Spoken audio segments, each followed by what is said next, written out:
couple of days to kind of mop up. Test is on Monday. So here's what I want you to write. This is our goal. This is the last section in Unit 9. So this is 9.5. I can understand and use triangle similarity and proportionality. We're going to be talking about both of these things. We've got to know how to use proportions, and we've got to know how we use triangle similarity. So what I've got in the warm-up is I've got some proportions. So remember, you learned how to do proportions in 7th grade for sure. The way we solve a proportion is we usually do something like this. We multiply these together like that. So I'm going to have 3 times 8 over here, and I'm going to have 6 times x plus 6 on this side. And then I've got, well, that's a 24, that's a 6x plus 36, and then I solve from there. I'm not going to finish solving the whole thing because that's just a linear equation. It takes 2 steps to finish that off. If we take a look at this one, we do the same type of thing. We're going to multiply here. Okay, this is cross multiplication. Some people will call this the butterfly technique or something like this. This is going to be 4 and then y plus 7, and then 5 and then y plus 3, and then I would distribute through, and I get 4y plus 28 and 5y plus 15, and then I would solve from there. That's a multi-step equation. It's going to take us a little bit of time to get that, but we will get an answer for that. It's going to be an answer that makes the equation true, and ultimately, going back to the original one, it's going to make the original proportion true. Remember, a proportion is just a fancy equation that has a fraction on one side and a fraction on the other side. And this cross multiplication technique is usually the easiest way to solve it. Not always, but usually. Everybody good there? Okay, you did the proportion bingo last Friday, right? You did this technique. Okay, so here's the deal. Okay, would you underline the word congruent? Quick review here. If we say figures are congruent, then that means they are exactly the same size and the same shape. It's a geometry word for equal. So these figures are exactly the same size and shape. So last year you went over triangle congruence theorems, and they look like this. There were 4 of them. So they're stated like this. This is side, side, side triangle congruence. So it says if 3 sides of one triangle are congruent to 3 sides of another triangle, then the triangles are congruent. We get a diagram that looks like this. We have side angle side congruent. Remember, the way they state it tells us what we're looking for. We are looking for a side, the angle in between that side and the other side. So it's got to look like this. Here's a side, here's the angle, and there's a side. Here's a side, here's the angle, and there's the side. And notice that these two correspond, these two angles correspond, and those two sides correspond. I could not have something like this. I couldn't put the angle over there. It's got to be in between the two congruent sides. Then we've got angle, side, angle congruence. So again, we've got an angle, a side, and an angle. And the last one is angle, angle, side congruence. You've got an angle, another angle, and then a side. And as long as you can match those up, even if they're not oriented the same way, most of these are oriented pretty much the same way, so you can match them up. This is what you did last year. It was all about congruence. Any questions there? Okay, you remember all those little acronyms? Okay, so I'm going to slide down here and we're going to take a look at this. Would you underline the word similar? Okay, similars have the same shape, but not the same size. So one might be bigger or smaller than the other. So that means there's a dilation, and we use a dilation with a scale factor. Sometimes people will also call it a constant of proportionality. So if you run into somebody who likes to talk really fancy, they'll say constant of proportionality. It's just a fancy way to say the scale factor, what we multiply by to make one figure bigger or smaller than the other one. Okay, and when we're dilating a figure, the corresponding angles are congruent, so the angles stay congruent, and the corresponding sides are proportional. And this is the symbol that we use for similar. Similar is just one little squiggly. It's like a congruent symbol with just without the equal sign. Okay, so it's just that squiggly right there. Okay, and we're going to go over 3 triangle similarity theorems, and they're going to sound kind of similar to the ones that we did last year with congruence. So we're going to take a look at this one right here. So this is angle, angle similarity. So it says if 2 angles of one triangle are congruent to 2 angles of another triangle, then the 2 triangles are similar. Okay, now, Why do we only need 2 angles? Why not all 3? Colson? Because if you know 2 angles, you just subtract them from 180 and find the other one. Exactly. We're taking advantage of the triangle sum theorem. Inside every triangle is 180 degrees. So if 2 of them are equal, the third one's got to be equal. Okay? So here's what we're looking for on this one right here. We would say something like, well, this angle is congruent to that angle, and that angle is congruent to that angle. So notice that I'm going to put 2 arcs right there. And then I could make a similarity statement. So I would say something like this. Triangle, and I'm going to go from 1 arc to 2 arcs to no arcs. That's the way I usually think about these.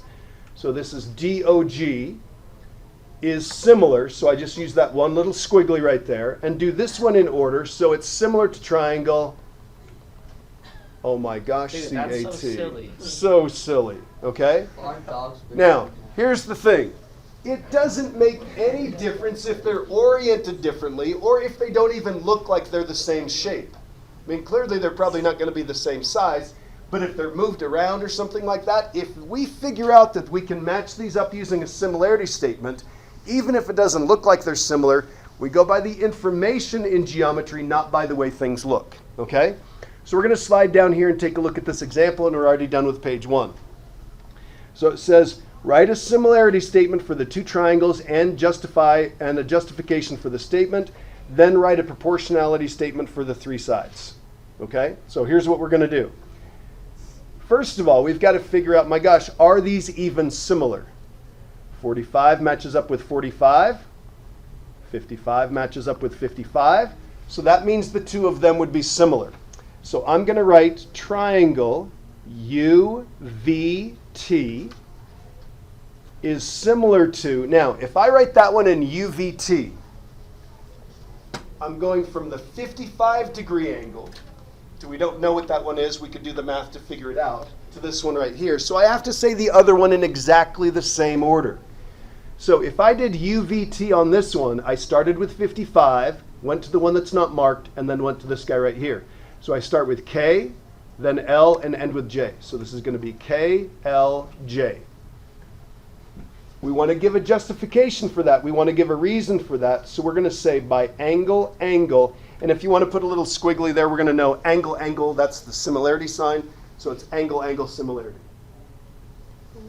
Okay. Now the sides have to be proportional, which means they're all in the same ratio. So here's what I'm going to do. I'm going to match up side UV and put that over this side right here, over KL. That should be the exact same ratio. That should be in proportion to the next one. So I'm going to do VT. VT would be over LJ. And the last one, of course, would be going from 45 to 55. So that's going to be TU to JK. Now, the only numbers on here are just the angles. We don't know how big the sides are, but we do know that if they're similar, they're not the same size, but they are the same shape. So one of them's bigger or smaller than the other, and we could use this proportion right here, this ratio, to figure out what the scale factor is. Okay? Any questions? Okay, we'll get to some numbers on the other side. So that's angle, angle, similarity. Flip the page over. Okay, the next one is side, side, side similarity. So if all sets of corresponding sides are proportional, okay, in other words, they have the same ratio, then the corresponding angles are congruent.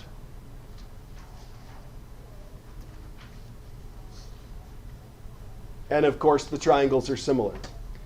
So when we're using this theorem, it's usually best, because we're using the measurements of sides, it's usually best to match up the large side with the large side, medium side with the medium side, and then the small sides with the small sides.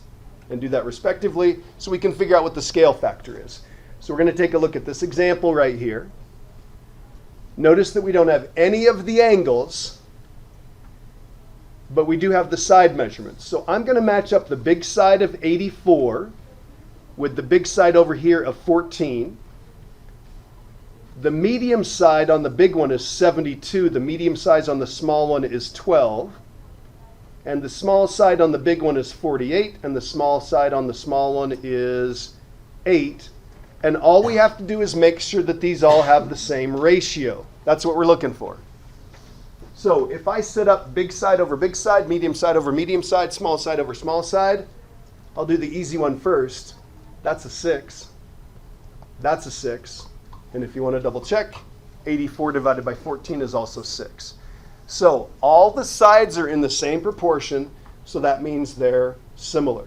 So we would say something like this. Triangle ABC is similar to, let's see, we went big, let's see, medium side here. Yeah, so this is going to be triangle HGF. Did I do that right? Did I get them in the corresponding order? By what? Yeah. Side, side, side. Put the little similarity at the end because we're not talking about congruence, we're talking about similarity. Okay, everybody good there? Okay. Now we got side angle side similarity. So if two sets of corresponding sides are proportional, so we got to check and make sure that the sides are proportional, and the included angle is, what do we need the angles to be? We need them to be congruent. Okay, then the triangles are similar. So here's what we need to check for on something like this.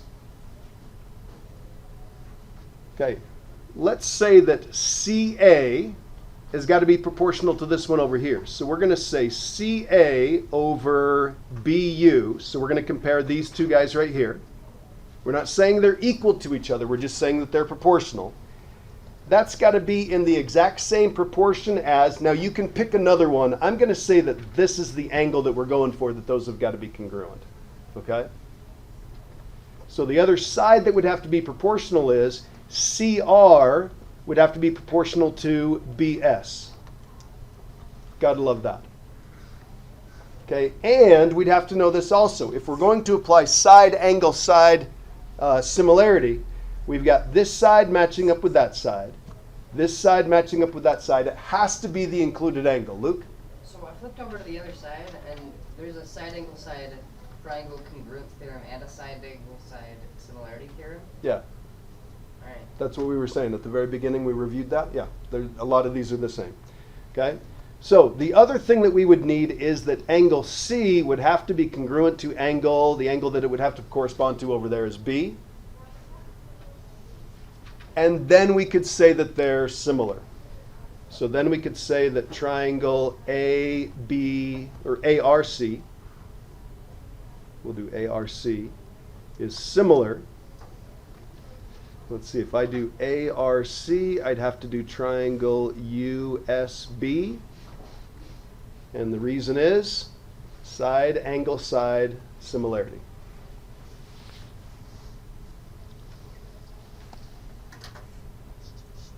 Okay, so those are the similarity theorems. Now we're going to go through and we're going to look at some examples, and we're going to apply these. So it says on example 3, write a proportionality statement for the sides, then write a similarity statement for the two triangles, and cite a theorem as justification. So the first thing we want to look at is, gosh, could we even say that this small triangle here is similar to this big triangle right here? And the key is to match up this angle right here with that angle right there. At least that's one way to do it. So I'm going to mark that angle there, congruent to that angle right there. D, can you tell us how we know those are congruent? Because they're perpendicular bisectors. Not that they're perpendicular bisectors. Crew, take a look here. How do we know that those two angles in the middle are congruent? Because like the little parallel lines. Not on this one. Dane? They're vertical angles. Don't forget that. That's one of the most common things we use is vertical angles. They're vertical angles. This is not the only way to do it, by the way. So the next thing we're going to match up is this. Sometimes it's helpful if we've got triangles that are not oriented the same way to kind of flip them around and orient them the same way. So I like the big one. I'm going to take the small one and I'm going to flip it around like this. So I'm going to mark that right there. This is U. If I swung it around like that, that would be E. And this would be D. Does everybody agree that that's what that little triangle would look like if we rotated it 180 degrees? Okay, that makes this 16 and that makes this 12. So if I start matching these up, I do 32 over 16. Match up these sides right here, these corresponding sides. And I can match up this side right here of 24 over 12. So what's the, let's see, fancy word is constant of proportionality. The other way we could call it is the scale factor. We could also just call it the ratio. What's the scale factor here? 2. Okay? They're both in a ratio of 2. They both form a proportion where the scale factor is 2. And then we could say that angle, I can say angle SUT is congruent to angle EUD. Seriously, what is that noise? Was that out in the hall? Is that the bell? Oh, I know. I bet they've changed those. Because that warning bell at lunch. Corinne, will you pull the door shut? It's a warning bell for lunch, okay? Those are vertical angles. So we're just justifying things here. So we've got 2 sets of sides that are proportional, and we've got an angle in between those that's congruent. What theorem are we using here? Wilson? Side, angle, side. Very good. Okay.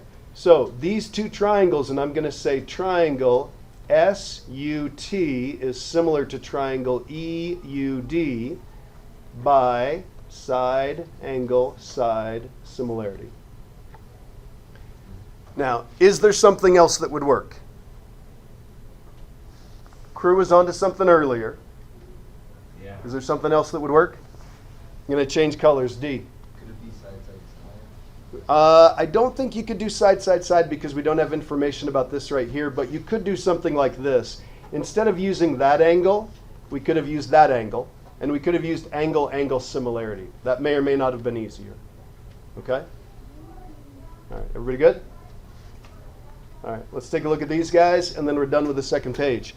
It says, show work to determine if the following angles are similar or triangles are similar. If they are similar, write a similarity statement and cite a theorem as justification. If you have stuff that's overlapping or not oriented the same way, sometimes you might want to rewrite that. Somebody raise their hand and tell us what we noticed about the 2 of these. There's something you can fill in. Luke? They are both right angles, so we've got an angle that's the same. Yeah. You can find out the other angles. You can there's find, 2 angles. yeah, because they have to add up to 180 degrees. So if you do some subtraction, I think you'll find out that this one's 35. And do I have to go any further? Do I have to find that this one's 55? Do I have to? I could, but what's the theorem? Angle, angle. You only need to show that 2 of them are congruent. So we're going to say that triangle ABC is similar to triangle DEF, and we're going to say by angle, angle similarity.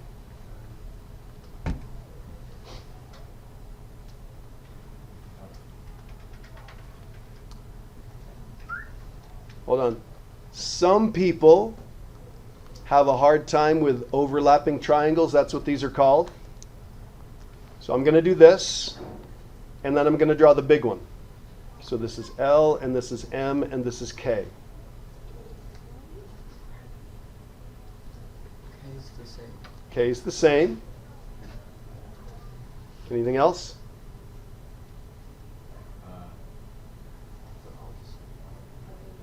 Wait, Crew?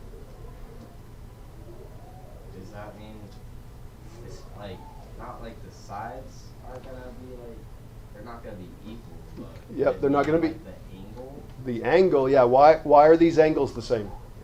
because the sides are congruent or whatever. Say that again. Parallel. Parallel. That's what this little symbol means. If we've got those arrows on each one of them, they're parallel. So I could mark this angle right here congruent to that angle right there. They're called, what are those called? Corresponding angles. Very good. They're corresponding angles in an intersection. So I can mark the 2 of these right here. So now I've got angle and angle. I don't need to bother figuring out what the next one is. So I can say triangle KNO, and notice how I've got this matched up in the, let's see, corresponding or oriented the same. This is going to be triangle KLM by angle, angle similarity. Okay, we good there? Okay, flip the page over. Lots of diagrams.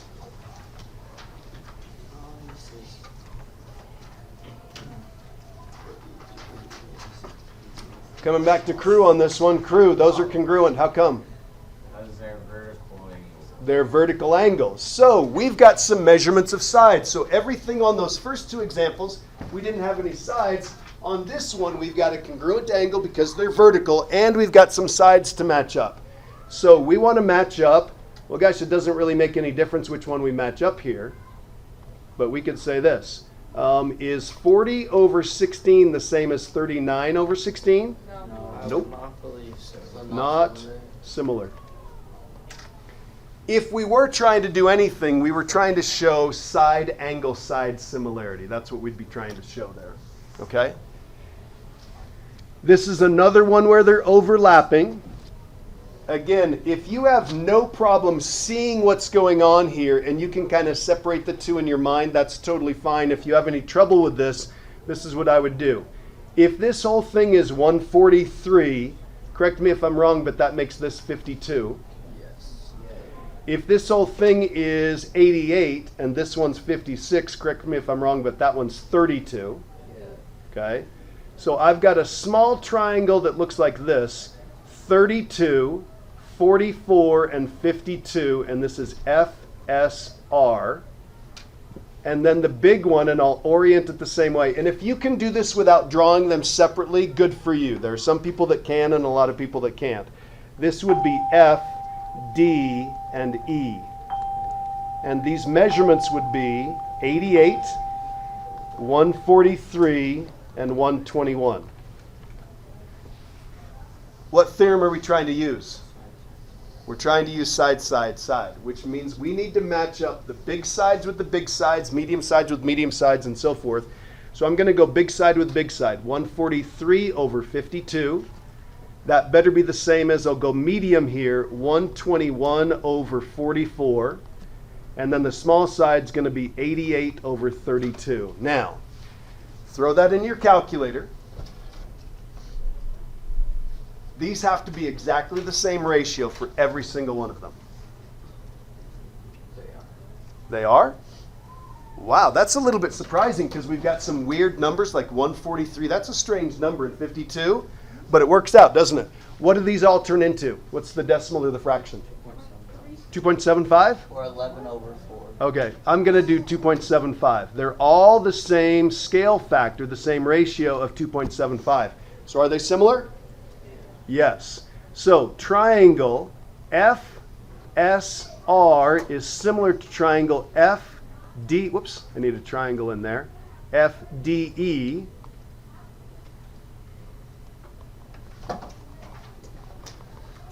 By side, side, side similarity. Okay. Any questions? Yeah. Could you have done that on a side angle side? Great question. Do we know anything about the angles? Well, they share angle. Yeah, F. two F. They do share angle F, so we could do side angle side. Could we check the outside ones? We could have. Yep. Nice job. Okay. Next thing on this one is, remember, it's really important to note that in order to solve for any missing sides, which we're going to be doing, okay, you've got to have the measurement of at least one of the sets of corresponding sides. That's going to allow us to determine the ratio of the sides so that we can set up a proportion.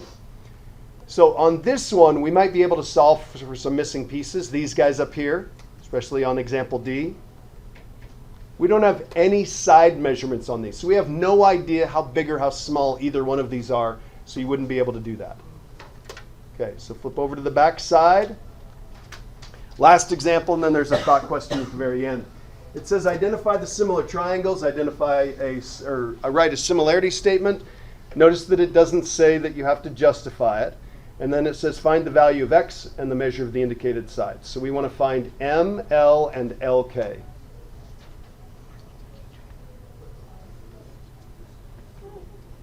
Vertical. Alternate interior. So do we have angle-angle similarity? Yes. We do. So here's what we're going to match up. I'm going to match up 5 with 3.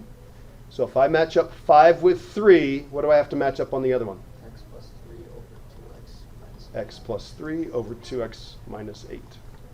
Okay, and we talked about how to solve those at the beginning. Can you finish that and solve for 8? Solve for x? Okay. This one's overlapping. If you need to separate those, that's totally okay. This is a 3.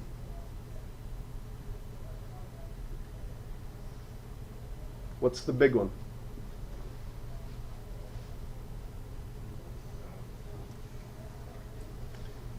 What expression would represent from here to here? Lizzie's got her hand up. Anybody else? Got a couple half a hands. Lizzie, what is it? X plus It is. X plus 2 plus another 6. This would be x plus 8. Now, if you need to draw two separate triangles, a big one and a small one, so this would be x plus 2, and this would be 3, and this would be x plus 8, and this would be 8. Okay? And remember, that's going to be congruent on both of them. Okay? And we've got these angles right here that are congruent. We've got angle-angle similarity at the least.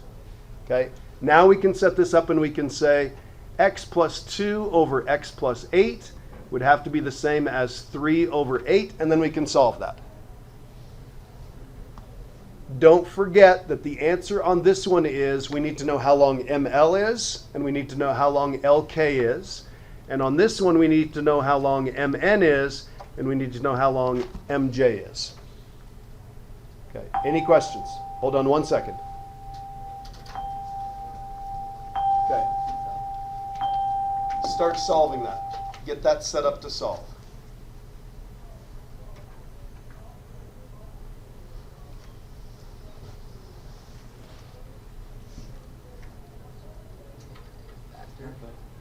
Hang on 1 second.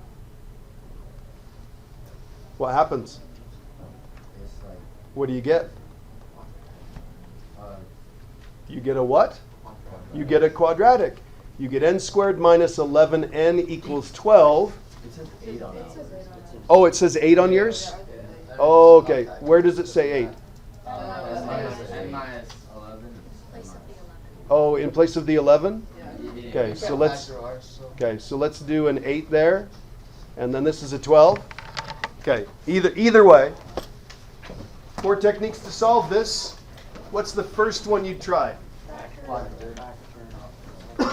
Before you factor, what would you do? Square root. Common factor. What's the first thing you have to do? Subtract the 12. Subtract the 12. Very good. Every single one of our